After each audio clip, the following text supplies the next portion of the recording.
Assalamualaikum warahmatullahi wabarakatuh. Waalaikumsalam warahmatullahi wabarakatuh.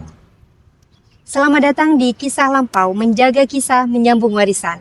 Hai teman-teman, hari ini kita akan bercerita tentang sejarah suatu tempat, di mana sejarah adalah informasi tentang suatu hal di masa lampau yang sifatnya turun-temurun dari nenek moyang kita.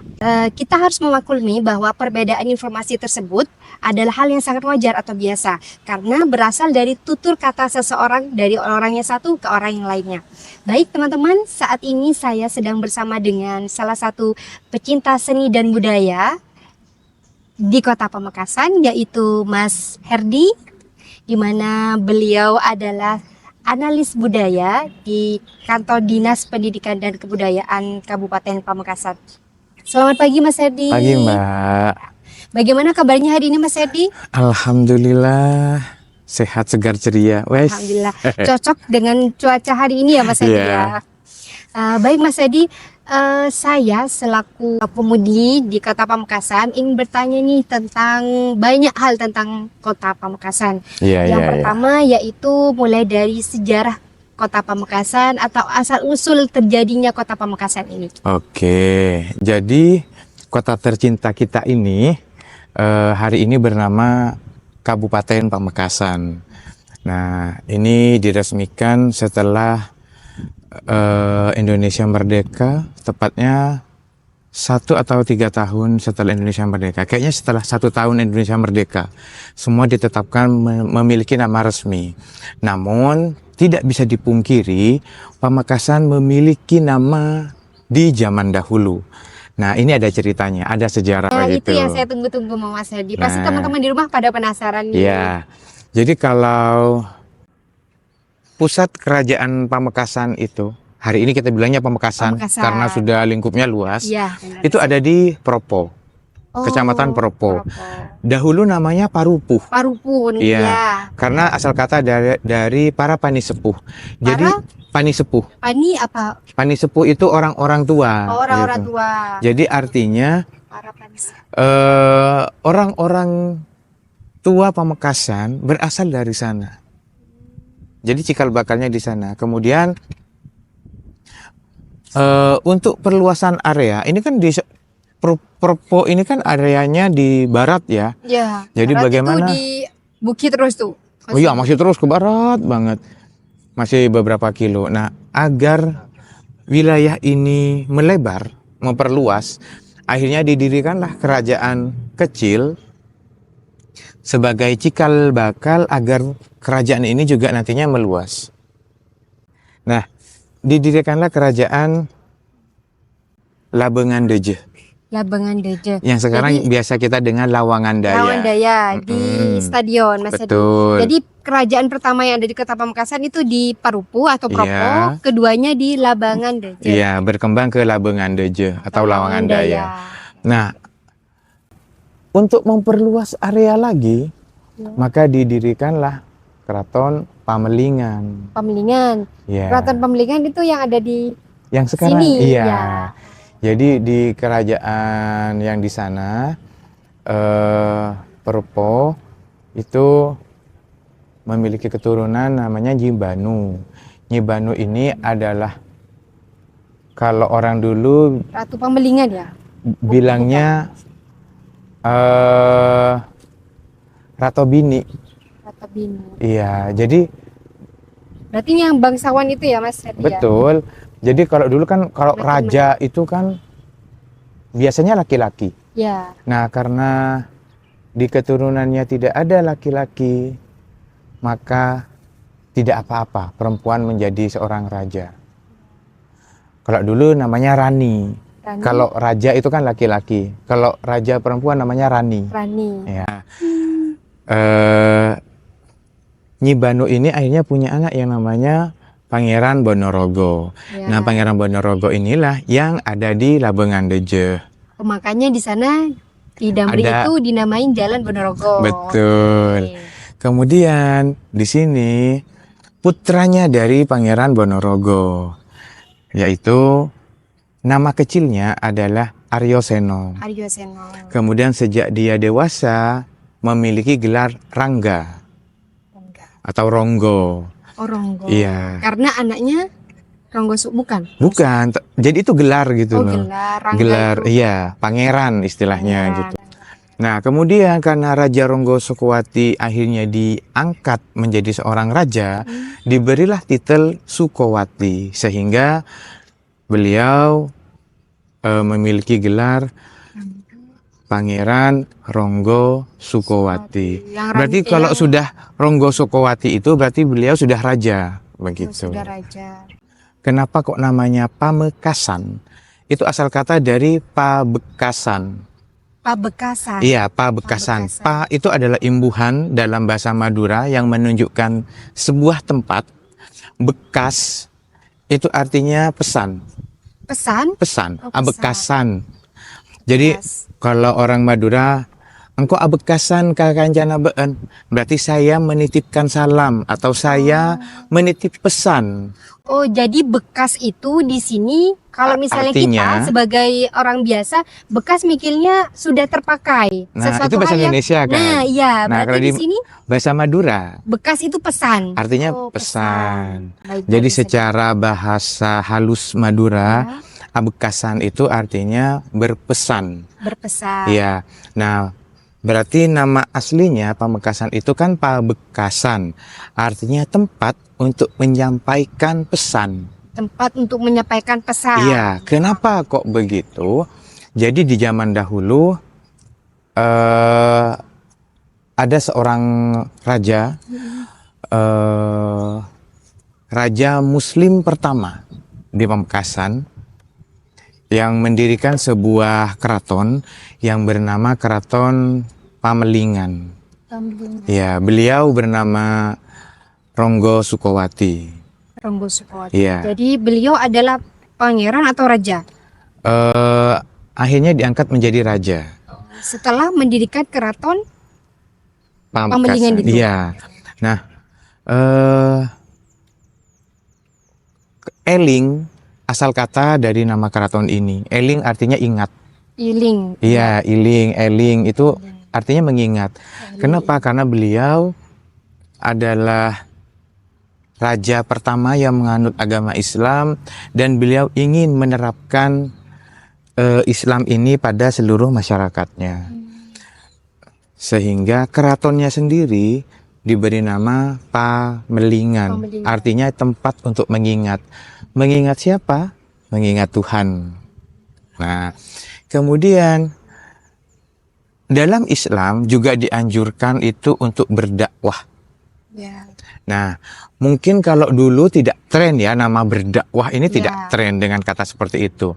Yang ngetren adalah abekasen, Abekasan. artinya menyampaikan pesan, Pesan. menitipkan pesan. Pesan tentunya tentang agama di sini ya. Betul, Mas tentang Edi ya. kebaikan, tentang agama dan sebagainya. Nah, inilah yang dilakukan, yang sering dilakukan oleh Pangeran Ronggo Sukowati, Raja Ronggo Sukowati di alun-alun kota. Di alun-alun kota. Iya. Alun-alun kota, kalau boleh saya tahu Mas Hedi di mana? Nah. Di Pamekasan sekarang? Kalau Pamekasan sekarang alun-alun kotanya alhamdulillah tidak berubah. Oh, tetap. Jadi alun-alun Arek Lancor ini Ya. adalah alun-alun di masa kerajaan Pamelingan. Ya. Jadi mengapa kok bisa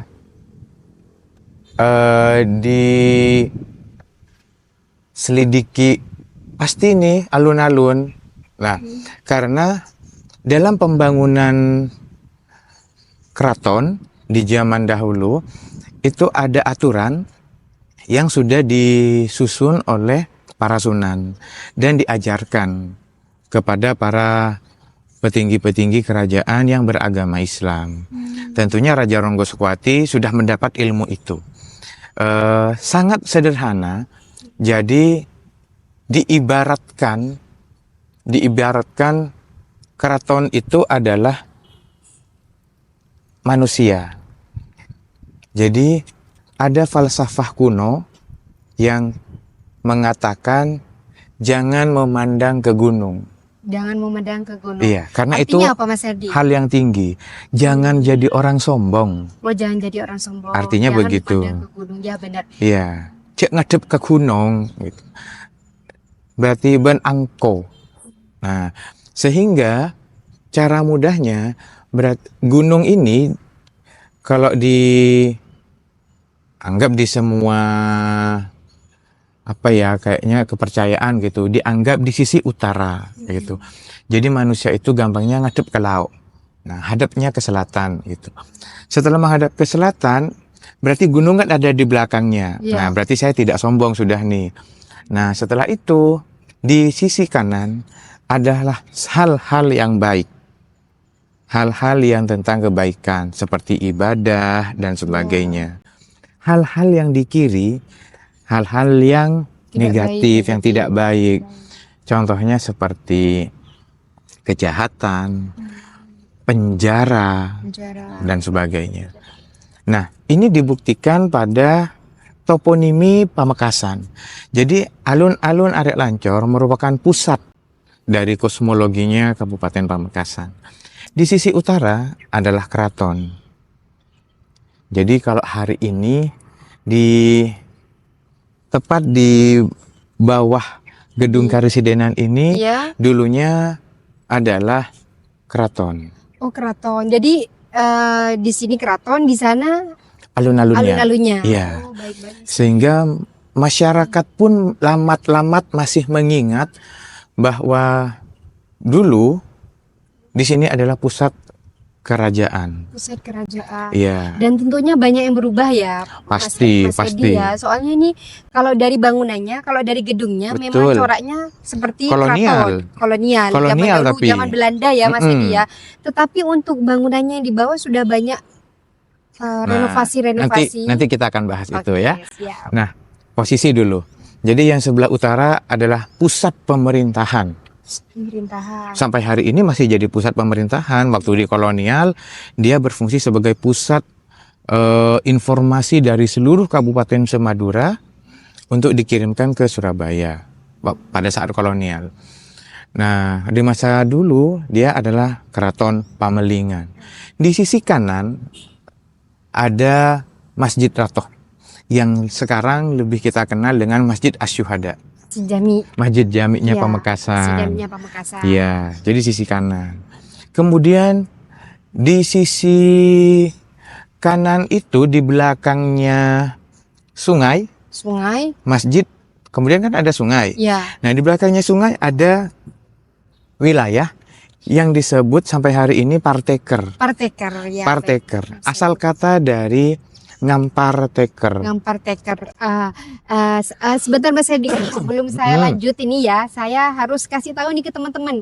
Artinya ngampar itu apa? Iya. Takutnya kan, tiba-tiba apa ya ngampar itu ya? Menggelar Betul, ya. betul. Menggelar Ngampar tikar. itu menggelar. Menggelar Teker tikar itu berarti ya. tikar. Oke, Iya. siap. Kenapa? Karena di zaman dahulu untuk menyebarkan Islam,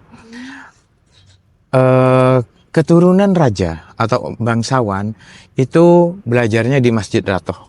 Masjid Asyhada. Iya. Kemudian bagaimana dengan masyarakat? Nah, masyarakat ngampar arsitektur untuk belajar mengaji, belajar agama dan sebagainya.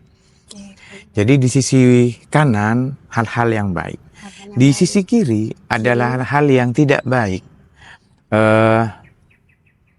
Ini secara toponimi terbukti dari adanya sepir. Sepir itu apa Mas Sepir. Edi? Nah, sepir itu Penjara. penjara, Oh, penjara. betul. Baik. Jadi asal kata dari sipir. Sipir itu penjara. Iya, jadi orang yang menjaga tahanan itu namanya sipir. Iya, Orang Madura bilangnya sepir. sepir. Iya, sehingga kalau kita lihat bekas bangunannya pun masih ada, tapi yang gaya kolonial. Yang mana ini Mas? Di belakangnya perpustakaan daerah. Di belakangnya perpustakaan daerah di sebelah sungai itu? Iya. Oh. Jadi masih ada bangunan kolonial dengan bata merahnya, dengan Dan belum dibangun ya Mas Edi sampai sekarang? Sepertinya belum. sepertinya belum disentuh. Jadi Iya, masih belum. ada sisa-sisanya. Jadi bisa lah Mas Edi ya, misalnya kapan-kapan teman-teman di sini pengen tahu nih sipir Iya. atau penjaranya di Penjara. Pamekasan pada zaman Belanda dulu, langsung ke sana ya teman-teman. Iya, yang bisa ya, jadi Mas Edi dari ya. zaman kerajaan kemudian tetap berfungsi sama di zaman kolonial, tapi dengan gaya bangunan yang baru. Yang baru. Kemudian di sisi selatan, jadi kalau manusia ini kan tangannya kanan, kiri, selatan, ini ada mulut. Mulut ini makan, Makan. butuh yang namanya makan, berniaga, berjual, Berdagang. berdagang. Makanya di Pamekasan ada namanya jalan niaga. Jalan niaga. Oh ya benar Mas Edi. Mm-mm. Jalan niaga orang-orang pada berdagang makanan-makanan. Iya, jadi sejak zaman dahulu, kenapa di area niaga ini banyak rumah-rumah Belanda, rumah-rumah Cina, Ya, bergaya-gaya benar, Cina? benar, Mas Edi. Karena memang dulu pengusaha-pengusaha yang berekonomi lumayan, yang melakukan perniagaan adalah mereka. Makanya mereka membangunnya di situ. Oh, Jadi secara toponimi Pamekasan ini sampai hari ini masih lengkap. masih lengkap Mas Edi. Ya. Nah kemudian kembali lagi, Mas, ini bagaimana kok sekarang sudah bangunannya gaya Ya. Belanda? Nah, jadi dulu kerajaan Pamekasan, kerajaan Pamelingan itu pernah diserang oleh kerajaan Mataram Islam. Nah ya saya pernah dengar itu Mas Edi. Kerajaan Mataram. Kerajaan Mataram Islam pernah menyerang Pamekasan agar kerajaan ini mau tunduk dan bekerja sama dengan kerajaan Mataram. Namun Raja Ronggo Sukowati tidak berkenan. Mengapa Mas Edi tidak berkenan? Apa karena perbedaan agama yang di ini antara Tidak. dua kerajaan bukan? Tidak. Tapi Raja Ronggo Sukowati masih merasa bisa untuk membimbing rakyatnya sendiri. Tidak butuh pemimpin yang lain. Masih bisa dihandle gitu. Karena Jadi, kalau ada dua pemimpin akan ini Mas nah Edi, itu ya. dia. Perbedaan pandangan Iya. juga akan sulit. Karena beliau yang tahu rakyatnya, kan begitu. Kalau yang dari luar kan mana tahu. Ya. Bisa saja mereka itu menjajah, bukan ingin bekerja sama, Ya. alias mengeruk kekayaan masyarakat kita. Kan kasihan. Kerjasama dengan kedok nanti yang lain gitu ya Mas Nah, Edi ya. takutnya seperti itu. Karena tidak bisa dipungkiri, di sana itu Mataram Islam sudah bekerja sama dengan VOC. VOC. Ya, VOC ini sebetulnya adalah partner dagang yang akhirnya mereka diberi kekuasaan, anggaplah diberi tanah sebagai ganti rugi karena mereka sudah membantu untuk menguasai daerah-daerah yang lainnya. Tidak bisa dipungkiri karena Madura dan Pamekasan tentunya di zaman dahulu sampai hari ini penghasil garam, dan garam ini sangat dibutuhkan di semua aspek. Benar Mas Edi. Sampai hari ini di bidang kosmetik, di bidang kesehatan, makanan, semuanya butuh, semuanya butuh. Nah, sehingga saat penyerangan pertama Pamelingan masih aman, masih menang. Tapi di penyerangan kedua, Pamelingan kalah dengan Mataram Islam. Dan titah dari Raja Mataram, bumi hanguskan Bumi hanguskan. Pamelingan. Ini dikenal dengan perang puputan, perang habis-habisan, Ya. gitu. Sehingga keratonnya pun dibumi hanguskan sampai tak bersisa. Kemudian didirikanlah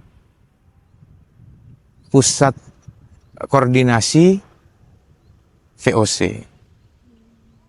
Jadi karena VOC ini kan sudah begini dengan Mataram. Nah, inilah bangunannya yang sampai hari ini masih berdiri. Jadi sebelumnya nih Pamelingan di sini. Ya, betul. Cuman karena di Bumi Hanguskan sekarang jadi VOC. Jadi Bangunan peninggalan bangunan VOC ya Mas Edi. orang Pamekasan bilangnya loci. Loci itu apa Mas Edi? Loci itu bangunan besar Bangunan bergaya Belanda. besar, bergaya Belanda. Iya. Dan tentunya sepertinya di Pamekasan tidak hanya di ini namanya sekarang berubah menjadi keresidenan dari dulu atau memang sekarang Mas Jadi di zaman VOC itu namanya karesidenan. Karesidenan ya. Iya, karena sekarang tetap karesidenan. Di Jawa itu karesidenan dibagi menjadi 8 apa 9 gitu. Dan itu tempat koordinasi seluruh kekuasaan VOC terhadap Mataram, begitu.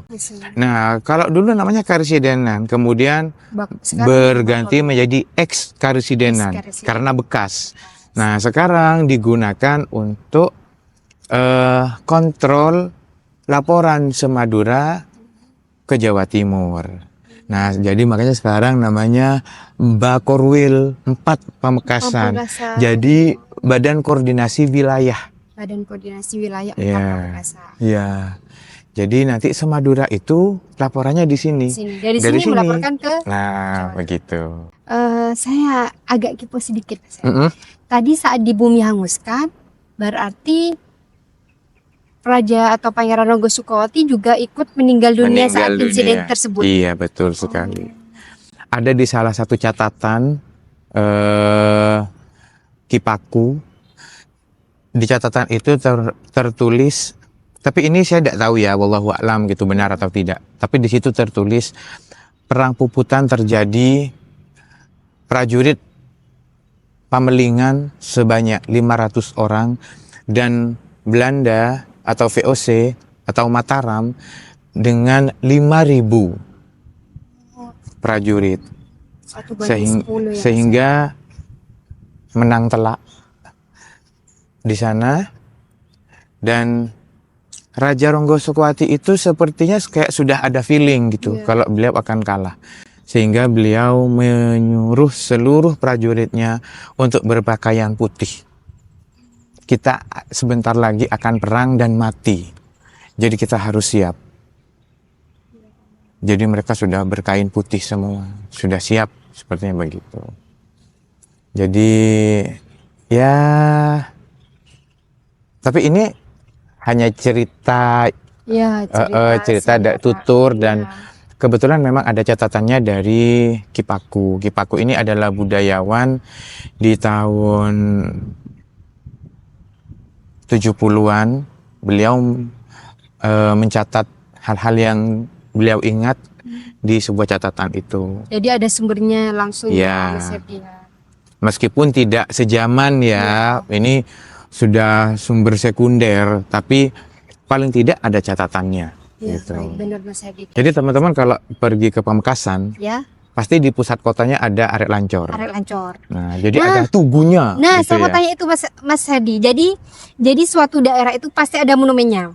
Mm-mm. Nah, pasti anak-anak di sini, terutama anak muda, oh ayo yuk kita ke monumen Arek Lancor. Dan dak sedikit anak-anak yang kepo atau penasaran atau curiosity-nya tinggi terhadap kenapa kok monumennya Arek Lancor. Apa Ya. bisa tolong dijelaskan Mas Herdi, Arek itu apa, Ya, Lancor ya, itu ya. apa gitu. Mas Herdi. Jadi monumen Arek Lancor ini adalah monumen untuk menghormati para pahlawan Ya, yang berjuang untuk mempertahankan kemerdekaan.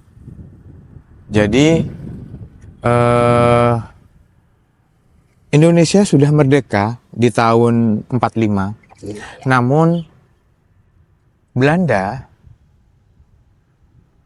masih merasa tidak terima. Jadi kok menguasai gitu. Jadi bukan langsung kita merdeka, Belanda langsung hilang, tidak. Tapi berangsur-angsur. Nah, dalam berangsur-angsur ini ada beberapa yang masih ingin mempertahankan, dia masih mau tetap ada di sini. Nah, gedung ini saksinya. Jadi Belanda-Belanda ini belum pindah nih, masih tetap di sini. Karena sebelumnya kan Belanda itu mundur karena kalah perang dengan Jepang. ya benar. Jepang menguasai. Nah, setelah Jepang menguasai, kita merdeka. Nah, karena merasa Jepang sudah mundur, Belanda masuk lagi. Oh. Iya. Berarti belum puas ya Mas Herdi? Belum Belanda puas. 350 tahun menjajah kita itu belum puas. Belum puas, karena memang Indonesia termasuk Pamekasan adalah ladang intan Ya benar Mas Herdi. buat Sumber mereka. dayanya. Iya, luar biasa, sumber daya alamnya sangat Banyak luar banget, biasa. ya. Nah, Belanda ingin mempertahankan, masyarakat Indonesia terutama Pamekasan tidak terima. Ya. Loh, wong kita sudah merdeka, Merdeka. kok ini kok masih mau menguasai lagi. Akhirnya terjadilah perang di tahun 1947. Setuju ya. Jadi 1 tahun setelah kemerdekaan, ada perang. Jadi masyarakat Pamekasan bekerja sama dengan pesantren. Jadi melakukan serangan fajar. Jadi pada saat subuh mereka menyerang dari arah timur, barat, selatan, dan utara. Semuanya bekerja sama, dipimpin para kiai dan para aktivis perang waktu itu. Mereka menyerbu Loci ini, Karesidenan ini. Sehingga terjadilah peperangan bukan hanya di daerah sini, tapi sampai di daerah alun-alun. Jadi perangnya bukan hanya di sini, mulai dari sini sampai alun-alun, area Masjid Jami dan sebagainya. Sehingga waktu itu banyak masyarakat yang gugur dalam perang untuk mempertahankan kemerdekaannya. Nah, Belanda juga akhirnya kalah. Belanda akhirnya cabut, mundur diri, pulang ke Surabaya. Dan setelah itu di tahun 1985 untuk menghormati para pahlawan yang meninggal, maka dibangunlah monumen itu. Kenapa kok di situ? Karena dulu kan perangnya di sini nih, di alun-alun. Nah, itu sama Belanda, semua mayatnya ditumpuk. Oh, ditumpuk di alun-alun. Ditumpuk di alun-alun, sehingga dimakamkanlah di alun-alun. Berarti di bawah aspal ini ada banyak jenazah, maksudnya? Sudah direlokasi. Oh, sudah direlokasi. Direlokasi Maksudnya ke direlokasi, diambil jenazahnya. Betul. Jadi di tahun 85 itu dilakukan relokasi, jadi diambil semua jenazahnya dipindah ke Panglekur. Panglekur itu yang Iya, jadi ada makam pahlawan kan. Makam pahlawan kalau dari sini sebelah kanan. Betul. Nah, itu awalnya di sini. Di area Monumen Arek Lancor. Sampai hari ini masih ada prasastinya. Jadi masih dibuatkan prasasti. Dahulu di tanah ini merupakan taman makam pahlawan. Jadi masih ada, makanya masjidnya bernama Asyuhada, yang artinya pahlawan. Oh, Asyuhada, masjidnya pahlawan gitu. Iya. Jadi untuk menghargai itu, makanya Masjid Jami Pamekasan diberi nama Masjid Asyuhada. Nah, untuk mengenang itu semua, maka dibangunlah monumen Arek Lancor ini.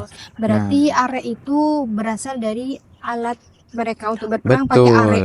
Betul. Lancor itu? Lancor itu senjata semacam arek. Oh, jadi kalau sama juga, ya. Karena ini ingin memberikan monumen itu kan etika iya, estetika iya, kan begitu. Nah, ini ingin memberikan bagaimana monumen ini indah tapi bermakna. Begitu. Sehingga monumen Arek Lancor ini ada 5 kobaran yang menyerupai kobaran api yang semuanya tidak sama tingginya. Jadi maksudnya mulai dari rakyat yang berkasta paling rendah sampai yang berkasta paling tinggi, semua ikut berperang. Mereka semua memiliki semangat kobaran api yang tak pernah padam. Hanya menggunakan senjata tradisional, mereka juga berangkat untuk berperang. Nah, 5 itu melambangkan Pancasila yang mereka pertahankan sebagai dasar landasan untuk hidup merdeka. Pancasila. Sehingga tidak main-main pembuatannya. Nah, arsiteknya adalah Ersyad Broto Amidarmo. Beliau adalah putra daerah yang hari ini beliau sudah direkrut oleh Inyoman Nuarte. Inyoman Nuarte ini yang membuat gedung IKN yang di Jakarta, yang di Kalimantan, yang membuat patung Garuda Wisnu Kencana di Kalimantan juga itu. Di Bali. Oh, di Bali. Yang di Kalimantan kan juga bangunannya berbentuk ini. Bentuk Garuda, iya. Juga. Nah, itu karyanya Inyoman Nuarte. Jadi karya anak Pamekasan, wah anak Pamekasan, nih, anak daerah, ternyata juga diakui dan sudah direkrut oleh arsitektur ternama di Indonesia yang hari ini juga ikut membangun Nusantara. Ini tentunya menjadi informasi yang sangat berharga Mas Hedi untuk teman-teman di sini. Selain sebagai informasi, tentunya untuk pengetahuan. Betul. Jadi biar anak-anak di Kota Pamekasan ini tidak hanya ayah bunda, ayo kita main karet lancor tanpa tahu apa itu silsilah Iya. dari karet lancor, keresidenan dan lain-lain. Kalau ada yang penasaran, silahkan ke depan Masjid Jami Taman Sebelah Utara. Di situ masih ada papan yang bertuliskan di sini dulu adalah Taman Makam Pahlawan. Taman Makam Pahlawan di sana. Iya, Nah, jadi biar ini caca-caca melolo lah kalau bedepuk tenah. ada buktinya ya. Kalau pendopo itu, itu Pertanyaan bagus. nah itu apa? Jadi Mas kalau Hedi? pendopo yang hari ini Ya. ditempati oleh Bupati, dulu merupakan kantor Adipati. Kantor Adipati. Iya, jadi setelah Pamekasan itu dikuasai oleh Mataram dan VOC, Ya. maka diberikanlah atau dipilihlah seorang pemimpin untuk memimpin daerah ini, namun tetap di bawah kekuasaannya Mataram. Nah, pemimpin ini disebut Adipati. Adipati. Nah, pada perubahannya nanti menjadi Bupati. Oke, Makanya berarti dulu namanya sana Kadipaten, berubah menjadi Kabupaten. Adipati berubah menjadi Bupati. Iya. Oke. Baik Mas Hedi, terus saya ingin bertanya Mas Hedi karena Bakorwil ini sendiri adalah tadi keraton Pambelingan yang dibangun oleh Raja Ronggo Sukowati. Betul. Saya mau tanya Mas Hedi, detail dari bangunan ini selain saya lihat atapnya yang bercorak keraton yang tidak berubah dari dulu, apa saja yang merupakan ciri khas dari Bakorwil ini Mas Hedi? Jadi kalau Bakorwil ini sepertinya atapnya sudah mulai ada perubahan tapi tidak banyak. Mungkin hanya gentingnya saja yang direnov, yang tapi ini gaya kolonial Belanda yang dipadukan dengan arsitektur Jawa. Kalau di zaman keraton berbeda lagi bangunannya. Benar-benar arsitektur kayak pendopo, rumah limasan harus ada dan sebagainya. Nah, ada cerita menarik dari teman-teman tapi dulu ya. Jadi waktu masih kecil kadang kita main sepak bola nih di lapangan depan ini. Ya, dulunya ini lapangan sepak bola seperti Mas Hedi. Maksudnya zaman saya kecil, mas saya main bolanya di sini. Bener, ya. bener. Nah, jadi ada teman yang mereka hidupnya di asrama, di belakang Karsiden ini ada rumah-rumah asrama. Mereka sempat cerita kalau di musim kemarau, kemudian menuju musim penghujan, maka di lapangan ini terdapat tumbuh rumput yang tidak rata, begitu. Jadi di bagian ini tumbuh, kemudian ada garis begini melengkung kayak masuk. Ini tidak tumbuh rumputnya, di bagian ini tumbuh lagi. Jadi seperti pondasi untuk masuk ke jalan masuk ke sebuah tempat, begitu. Jadi teman dulu mungkin dulu ini jalan ya, tidak sekarang kan kotak jalannya. Iya. Mungkin dulu tuh lengkung begini ya, gitu. Kemudian di belakang ini juga ada area lapangan juga yang ditanami pohon mangga, yang dulunya juga kalau musim kering, kemudian menuju musim penghujan, itu rumput tumbuh tidak rata, tumbuhnya kotak-kotak gitu. Jadi kayak ada bekas pondasi yang ini rumputnya tidak mau tumbuh, telat tumbuhnya gitu. Tapi nanti kalau sudah lama dia akan menutup, gitu. Jadi ini sebetulnya cerita, tapi bisa menguatkan kalau Keraton Pamelingan itu benar ada di sini, begitu. Kemudian dari toponimi penamaan, jadi Mantilaras. Jadi keraton ini disinyalir di belakang area ini sampai daerah SMA 1 Ya. itu adalah area keraton masih. Area keraton. Area keraton. Sehingga nanti di bagian belakang area keraton ada yang namanya pemukiman. Nah, pemukiman itu atau perumahan lah gampangnya kalau sekarang. Dulu orang bilangnya bukan pemukiman atau perumahan, tapi duko. Oh, Tuko. Duko itu artinya pedukuhan, artinya perumahan. Perumahan. Oh, pedukuhan itu. Iya, jadi ini adalah perumahan yang dibangun oleh raja yang dibangun di area belakang. Duko ini kalau sekarang kan ada di Jembatan baru maksudnya. ya daerah Jalan Mandilaras ke utara. Ya, benar. Untuk menuju ke Mandilaras ada Tuko itu, pedukuhan. Nah, itu. Jadi bisa saja berarti batas keraton belakang itu Mantilaras itu. Jadi Jalan Mantilaras. Mantilaras artinya manti itu manjur, laras itu lurus, tepak gitu. Salah manjur, tepak gitu. Kenapa? Karena ini Ratona tepak gitu, bagus gitu. Jadi kerajaannya juga benar dan semuanya lah. Jadi Raja Ronggoswati ini dianggap tokoh penting akhirnya yang benar-benar membangun Pamekasan secara utuh. Nah, toponimi ini juga dibuktikan dengan adanya daerah Simpe 2 itu adalah Jalan Balai Kambang. Balai Kambang, ya. Apa itu? Dalam bahasa Madura, Balai Kambang artinya balai yang mengambang.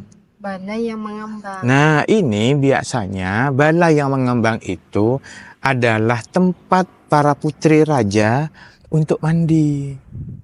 Jadi kaputren, Kaputren itu apa Mas Edi? Taman Sari. Oh, Taman Sari. Iya, jadi sebuah taman yang diperuntukkan untuk putri-putri raja. Mandi di situ. Iya, berkegiatan di situ, mandi di situ dan sebagainya. Khusus itu Mas Edi ya? Khusus. Dan yang boleh masuk hanya raja. Kalau yang laki-laki. Kalau yang perempuan boleh. Silahkan semuanya. Asalkan masih ningrat alias masih bangsawan. Kemudian ke belakang lagi. Dari Mantilaras ada Duko. Budina Duko ini ada Kolpajung. Kolpajung. Iya, Kolpajung asal kata dari para pamekol Pajung. Jadi di sana adalah pemukiman yang dulunya merupakan pemukiman para abdi dalem yang bertugas untuk membawakan payung raja. Dan ini harus diajarkan oleh keturunan mereka. Oleh tetua mereka diturunkan karena ini adalah orang kepercayaan raja. Oh, nanti yang pegang payungnya Iya. raja. Jadi raja saat berjalan tuh memakai payungnya. Dipayungi. Oh, berarti tidak hanya artis-artis gitu ya Mas Edi ya. Ya, kalau zaman dulu, kalau zaman sekarang kan artis. Iya. Kalau zaman dulu tuh raja-raja Raja sebagai bentuk penghormatan, sebagai bentuk perlindungan. Kemudian dari Kolpajung ke belakang ada namanya kelurahan Koel. Koel itu apa? Koel itu asal kata dari kawulo. Kaulo. Kabuleh. Kabule itu berarti Pembantu atau ya. orang-orang yang bekerja sebagai abdi dalem di keraton. Jadi sangat sesuai dengan tatanan pendirian keraton. Mau dibandingkan dengan keraton Jogja, dengan keraton manapun, kalau yang masih berbau Islam, insya Allah sama. Karena ini ada aturannya begitu. Jadi sangat luar biasa. Bisa dibayangkan keratonnya mulai dari sini sampai ke Balai SMP 2, lanjut ke Ponorogo tadi ya Mas Edi ya harus. Iya, kemudian ke belakang sampai Koel. Dan kebetulan di rumah saya itu Jalan Kiai Haji Agus Salim Gang 5 itu kalau di KK tertulis Kampung Rawa. Kampung Rawa. Iya. Maksudnya Mas Edi? Rawa. Jadi dulunya rawa di situ. Kenapa kok rawa? Karena dulu di belakang kerajaan itu ada yang namanya taman belakang. Taman belakang. Nah, taman belakang ini biasanya untuk menerima tamu laki-laki. Jadi tempat beristirahat, Ya. healing lah Iya, gitu. benar-benar. Tempat menenangkan diri itu ada. Namanya Rabeh Sekool. Sekool. Ya, Sekool. Sekool. Kool itu artinya keong, Keong. bekecot. Oh, bekicot. Iya. Bahasa Maduranya kool. Sekool. Ya, bagus. Jadi karena dulu rawanya di pinggir-pinggirnya itu Mm-mm. banyak, Bekicotnya. iya banyak Oh. siputnya Jadi gitu. dinamain Rabeh Rabah Sekool. Sekool. Insya Allah. Jadi tentunya ini Mas Hadi ya, suatu penamaan tempat atau lokasi itu Betul. pasti ada asal usulnya ya teman-teman Iya, ya. kalau- Tidak serta-merta langsung namanya Mm-mm. Kolpajung, Koel, Betul. atau Ponorogo, pasti ada silsilahnya ya Mas Iya, Hadi ya. jadi biasanya disebut dengan ilmu toponimi. Ilmu toponimi. Toponimi itu ilmu yang mempelajari tentang asal muasal penamaan suatu tempat atau suatu daerah, begitu. Nah, ini bercerita tentang tempat Mas Hadi ya. Mm-mm, Saya juga pengen tahu nih teman-teman tentang tradisi-tradisi mm-mm. yang sampai saat ini tetap dijalankan di Kota Pamekasan itu apa saja Mas Hadi? Tradisi atau kebudayaan-kebudayaan yang masih terjaga sampai saat ini Mas Hadi? Banyak, Banyak Mas Hadi. banyak. Contohnya kayak mamacah. Mamacah, apa Mamacah Mas Hadi? itu tembang mocopat. Jadi sebuah puisi atau lagu lah gampangnya, karena nanti dinyanyikan yang di situ berisi nasihat-nasihat tentang kehidupan, begitu. Kemudian ada kayak selamatan, ya kayak orang kayak apa sekarang ya, anggap Holland gitu, Oh. haul. Haul 1 Haul, tahun gitu. entah. Atau Iya, berapa tahunnya iya, gitu ya. intinya mengingat. Mengingat. Iya. Karena sebagai bentuk kita berterima kasih kepada leluhur kita, kita bisa hidup aman, damai, merdeka sampai hari ini. Dan Pemkab pun sudah mengagendakan secara rutin haul Raja Ronggo Sokowati, baik langsung di pasareannya, di makamnya, atau dilaksanakan di pendopo. Itu wajib setiap tahun dilakukan. Iya, kayaknya memang rutin ya Mas Hadi Iya. ya, haul itu ya. Terus untuk kebudayaan-kebudayaan yang masih ada Mas Hadi, apa saja yang sampai saat ini terjaga? Kalau yang jadi kebudayaan ini sebetulnya ada yang berbau Islam, ada yang berbau Hindu-Buddha, Ya, namun ada yang juga berakulturasi. ya. Jadi contohnya, Campuran ya, Mas Hadi ya. jadi contohnya ini rokat tase, Rokat tase itu apa Mas? petik laut. Petik laut, ya. Rokat itu artinya salameden, tapi untuk laut. Nah, jadi kalau dulu petik laut ini merupakan budaya Hindu-Buddha, Hinduisme, dengan sesajen dan sebagainya, dengan mantra-mantra dan sebagainya. Sampai hari ini tetap dilakukan sebagai wujud rasa syukur masyarakat pesisir kepada Tuhan telah memberikan alam laut yang begitu kaya, yang mereka dari laut itu akhirnya mampu untuk bertahan hidup. Ya. Cuma sekarang sudah tidak dengan kehinduannya, tapi dengan ada pengajiannya juga, dengan ada selamatannya juga. Nah, seperti itu. Kemudian ada rokat tanian lanceng. Jadi rokat yang diadakan karena memiliki tanian, rokat ini dilaksanakan di tanian rumah yang Jadi taniannya tanian lanceng. itu adalah pekarangan Halaman. rumah ya. Iya, Jadi betul. halaman pekarangan rumah. Nah, jadi rumah tradisional Madura itu memiliki sistem pemukiman tanian lanceng, sehingga mereka akan mengingat para leluhur. Muncan Islam Holland, haul. Nah, caranya asalameden di mana? Ya di ini, di tanah ini. Karena di tanah inilah dulunya para tetua itu membuat rumah patobin, sampai akhirnya diturunkan ke anak cucunya dan sebagainya. Dan itu masih sangat kental banget ya Mas Hadi ya di Pamekasan. Sangat. Jadi banyak rumah-rumah petobin-petobin yang diwariskan atau diberikan turun-temurun Iya. kepada anak atau entah ke cucu-cucunya Iya, mungkin ya Mas betul. Hadi ya.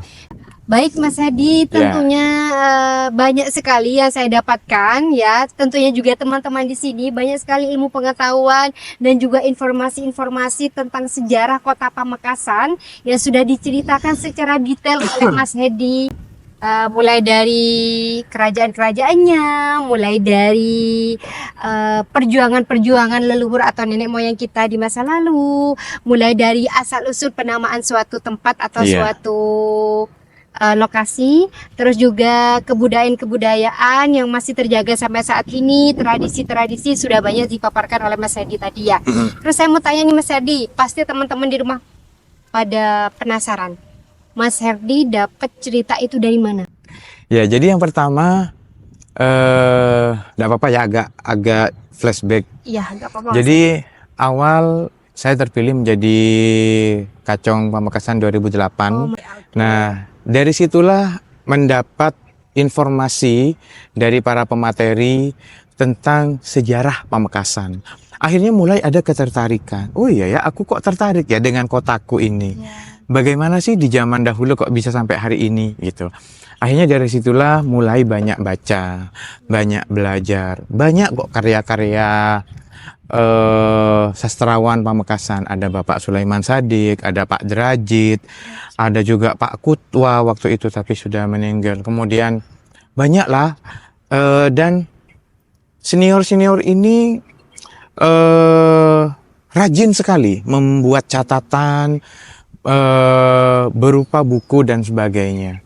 Dan bukan hanya buku yang mereka catat, ditulis, kemudian diflorkan, tidak. Jadi ada seminarnya juga. Jadi mungkin ada pendapat yang lain. Jadi ini harus benar-benar diluruskan, begitu cerita ini. Nah, beliau-beliau ini sangat luar biasa untuk Pamekasan. Mereka mau mencatat dan menuliskannya. Akhirnya kita bisa belajar dari sini. Ada buku Pamekasan dalam sejarah. Ada di perpustakaan itu, kita bisa baca itu. Kemudian kita bisa juga pinjam catatan-catatan dari para seniman, senior kita dan sebagainya. Kemudian saya dulu juga pernah belajar tentang seni budaya ke Om Dut. Om Dut itu almarhum. Kita mengenalnya Om Dut. Jadi Om Dut ini sangat fasih sekali pada tata busana Madura. Iya, tata busana Madura, tradisi Madura, kebudayaan Madura. Jadi saya sempat benar-benar intens banget sama Om Dut diajari. Sampai ayo nerok ke Semenep. Di sana ada seniman yang masih punya baju kuno Madura. Kamu harus tahu teknik ini gitu. Jadi benar-benar diantarkan sama Om Dut. Saya serasa disiapkan menjadi generasi berikutnya sama Om Dut. Dan terbukti sampai saat ini ya. Alhamdulillah. Alhamdulillah, karena mungkin yang pertama kepo. Setelah kepo akhirnya rasa tahu ini sudah terobati dengan banyak informasi, akhirnya semakin cinta. Semakin sayang. Nah, sehingga semakin ingin merawat Pamekasan. Bagaimana Pamekasan ke depannya? Mungkin kita bisa bergerak dari hal-hal yang kecil, dari kita mencintai sejarahnya, kita menjaga Pamekasan dari segi keamanannya, kita menjadi warga Pamekasan yang baik. Itu sudah cukup untuk menjadi bekal sebagai kita adalah masyarakat Pamekasan yang cinta dengan Pamekasan. Baik teman-teman, terima kasih banyak untuk Mas Hedianto Wijaya. Terima kasih kembali. Pengetahuannya. Sebelum kita tutup, jangan lupa teman-teman untuk follow Instagram kita dan juga YouTube kita. Selain itu juga ada Noise dan Spotify Kisah Lampau Media. Terima kasih banyak untuk waktunya. Sama-sama. Semoga Mas Hadi sukses dan Amin. juga semoga teman-teman terinspirasi untuk mencintai Kota Pamekasan. Terima kasih. Wassalamualaikum warahmatullahi taala wabarakatuh. Waalaikumsalam warahmatullahi wabarakatuh.